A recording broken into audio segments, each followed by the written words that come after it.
Three tiny American destroyers faced an entire Japanese fleet. Battleships towered above the horizon. Every sailor aboard understood they were hopelessly outmatched. A young sailor gripped the railing tightly. "Sir, that's the whole fleet!" Nobody answered. The silence felt heavier than the enemy guns. On the Japanese flagship, officers smiled confidently. Ahead of them sailed only a handful of small American ships, protecting vulnerable carriers. The American commander studied the approaching giants. Running might save lives today, but abandoning the carriers would doom thousands tomorrow. Then came the order nobody expected.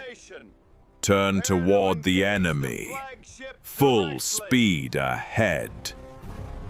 Several sailors stared in disbelief before rushing into action. Across the Japanese fleet, officers watched through binoculars.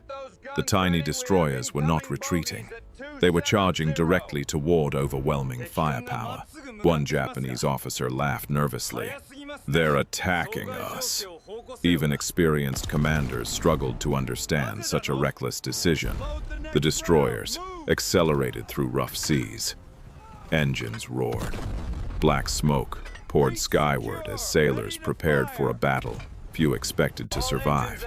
American gunners loaded shells with shaking hands. Fear spread across every deck, but nobody abandoned their station. The first giant Japanese guns rotated slowly. Their barrels seemed larger than entire sections of the American destroyers. A lookout shouted distance reports repeatedly. Every second brought the enemy closer. Every second increased the chance of sudden destruction. The Japanese fleet opened fire. Massive water columns exploded around the charging destroyers, throwing spray high into the air. One American sailor ducked instinctively. Another continued loading ammunition. Training fought desperately against overwhelming fear. The destroyers kept advancing. Through smoke and explosions, their crews aimed torpedoes at warships many times larger than themselves. On the Japanese flagship, officers exchanged worried looks. The Americans should have fled. Instead, they seemed determined to fight until death. The destroyer, USS Johnston, surged ahead of the others. Its captain intended to strike first before the fleet could react. "Fire torpedoes!" The order echoed across the deck.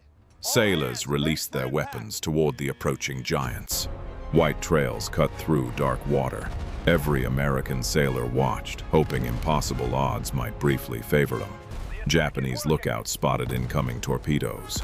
Alarm spread rapidly across multiple ships as commanders ordered emergency maneuvers. Several warships turned sharply. Their formation began breaking apart. Confusion spread where confidence had existed moments earlier. The Americans noticed the reaction immediately. For the first time, hope appeared amid fear and exhaustion. Japanese officers realized the destroyers were creating chaos. Tiny ships were disrupting one of the most powerful fleets on Earth. Heavy shells finally found their mark. Explosions ripped into USS Johnston, sending debris and smoke across the deck. Men were thrown to the ground. Fires erupted. Yet survivors continued fighting despite injuries and growing casualties. The captain remained calm.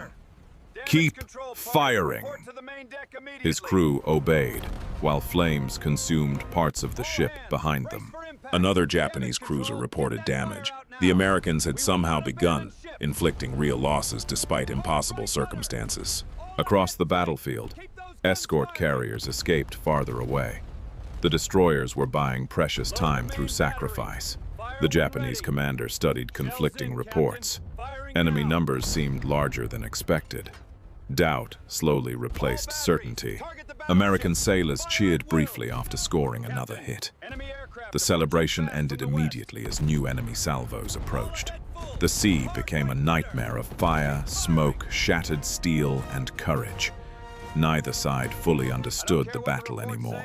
Japanese commanders debated their situation. Were more American warships nearby? Were they sailing into a larger trap? The uncertainty grew stronger with every passing minute.